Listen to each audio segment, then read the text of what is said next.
Hi friends, today important current affair. తొలి hydrogen రైలు హర్యానాలో ప్రారంభించనున్నారు. అయితే ఇది హెరిటేజ్ కోసం హైడ్రోజన్ మిషన్ లో భాగంగా ఏర్పాటు చేస్తున్నారు.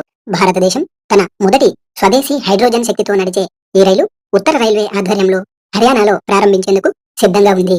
విద్యుదీకరణ చెందని సుందరమైన మరియు కొండ మార్గాలను డీకార్బనైజ్ చేయడం లక్ష్యంగా పెట్టుకున్న హెరిటేజ్ కోసం హైడ్రోజన్ మిషన్ లో ఈ ప్రాజెక్టు ఒక భాగం.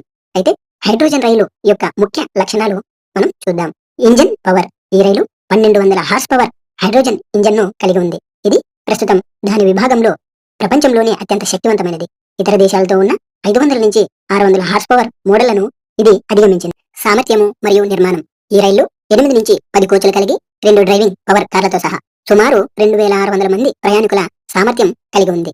దీని వేగం 140 కిలోమీటర్లు పర్ అవర్. ఈ వేగాన్ని చేరుకునేలా రూపొందించారు. ఉద్గారాలు. పర్యావరణ అనుకూల సాంకేతికతగా హైడ్రోజన్ ఇంధన ఘటం యొక్క ఏకైక ఉపోత్పత్తి నీటి ఆవిరి. ఇది 0 ఉద్గారాల రవాణా పరిష్కారంగా మారుతుంది. మార్గం మరియు మౌలిక సదుపాయాలు. హర్యానాలోని 89 కిలోమీటర్ల జింద్ మరియు సోనిపట్ మధ్య తన సేవలను మొదటగా ప్రారంభించనుంది. ఇంధనం నింపే సౌకర్యం. అయితే ఈ రైలు కోసం జిందులో ఒక ప్రత్యేక హైడ్రోజన్ ప్లాంట్ స్థాపించబడింది. ఇది ఒక మెగావాట్ ఎలక్ట్రోలైజర్ మరియు 3000 కిలోల నిల్వ సామర్థ్యాన్ని కలిగి ఉంటుంది. ఇది రోజుకు 430 కిలోల గ్రీన్ హైడ్రోజన్ ను ఉత్పత్తి చేస్తుంది. అయితే ఈ రైళ్లను హైడ్రోజన్ ఫర్ హెరిటేజ్ చొరవ కింద కల్కా సిమ్లా, నీలగిరి పర్వతం మరియు డార్జిలింగ్ హిమాలయన్ రైల్వే వంటి ఐకానిక్ మార్గాలకు 35 రైళ్లను ప్లాన్ చేశారు.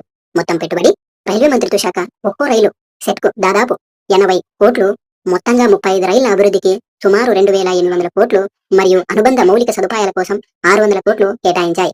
2030 నాటికి భారతదేశం తన రైల్వే నెట్వర్క్ కోసం నికర జీరో ఉద్గారిణిగా మారాలనే లక్ష్యంతో ఈ ప్రాజెక్ట్ క్రియాశీలకంగా పనిచేయనుంది. Please like and subscribe.